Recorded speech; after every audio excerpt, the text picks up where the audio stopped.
games against Envy, they were able to snowball a lot of those leads. Whereas in some previous weeks, it had been a little bit struggling, and that's why they're picking these compositions that have so much initiation. The Lasan possible. What's interesting, though, is when you have these inverted standard lanes, it makes the early ganks real possible. This will be all about whether Santorin can nail Impact before he can take his claw. Impact's out. There's the pillar. Oh, Cocoon! Whoa. Right idea, but it's just, again, looking pretty far forward for a gank here. Jensen, the target, stunned from GBM. And Jensen playing up. He wants that last CS, but it might cost him. Yeah. Ooh, wall just barely missing, and Santorin's already used the Cocoon. He's going to follow in, though. Might look for a dive, but Jensen somehow magics his way out of that. Yeah, good discipline on him to recognize. I feel like this lane has been basically a farm-off, which is super favorable for Cloud9, and it actually prompts him to go aggressive. He gives it away, but the flash forward with the Winter's Bite might be enough. The stun will land onto Oki. The damage is there. Flashes out of the way. Sneaky though flashes forward. He gets the last auto for first blood. Wow, and OQ's flash came up as that, and another mark. Yep. For Meteos hit. And he also had marked OQ for that, so he's at 4. Oh, Impact ults himself. I'm not sure it's going to save him. The wall's there, and Santorin dives under the turret for a kill. Yeah, and this is something we actually haven't gotten a big... 42 is Jensen going to maybe steal away this blue buff with a bit of help from friends. Now he's in trouble, though. Gets pillared up. The Cocoon's going to land it from Santorin. They're going to dive in onto Jensen, who's going to sanguine pull out of the way. But Impact looking for the counter engage. Finds Quaster, stares him up, and does stun him there with the Frozen Tomb. And Impact gets himself a kill as they're still on for the blue buff. Yep, through the Trundle ultimate, but we have to remember, there's really no targets to steal resistances from for Quas in the tempo. They're already halfway through the second turret. So this could very easily turn into a game of chicken, especially if Meteos goes up to help with this push.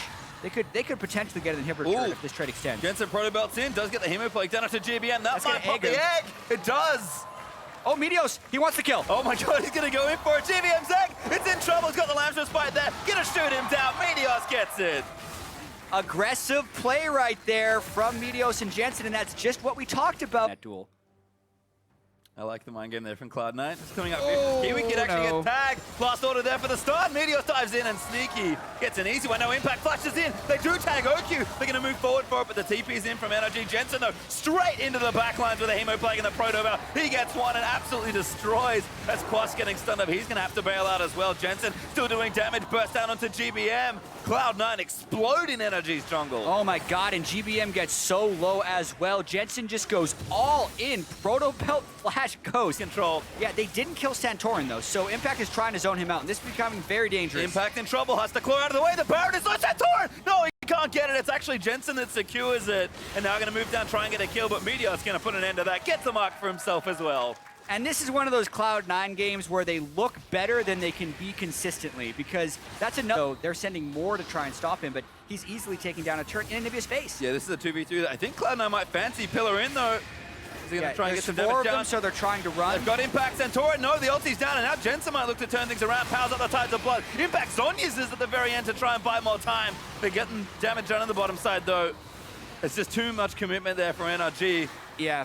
But at the same time, their base has just been cracked as the Anivia team. Their turtle is essentially, which is unfortunate, but the investment that NRG put into that is actually giving another opening for Cloud9 to take a bunch of damage down. I think NRG just have to fight, but that's a flash out actually. Wow. GBM, he knows he dies if he gets hit by that, so he has to flash. Yep, and now Impact going back in. Now he has no flash. Yep, going all in onto GBM. He's going straight for it. He's not going to go down, but he finally gets egged, and that's Sneaky with another kill. Jensen in the backline doing so much damage on the Vlad. Almost takes out Oki. The ulti tagged him for the Brom. There's the double in from Sneaky, and Jensen just playing up. Cloud9 going to win this game. Basically, their whole team taking double Nexus turrets. 26 minutes right now, and they're knocking on the Nexus. What a performance by Cloud9, crushing energy in the first game. Continuing their aggressive streak, they'll pick up what they can here, but the Nexus will fall on Cloud9. Take game number 1. Yeah, really from start to finish, some risky plays that had happened for Cloud9. I actually wouldn't say that was the most calculated game, but when all of their greedy plays work, they're going to win really fast.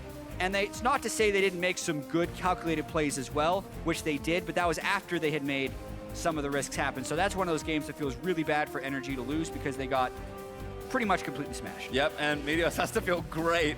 Took the risk. Yeah.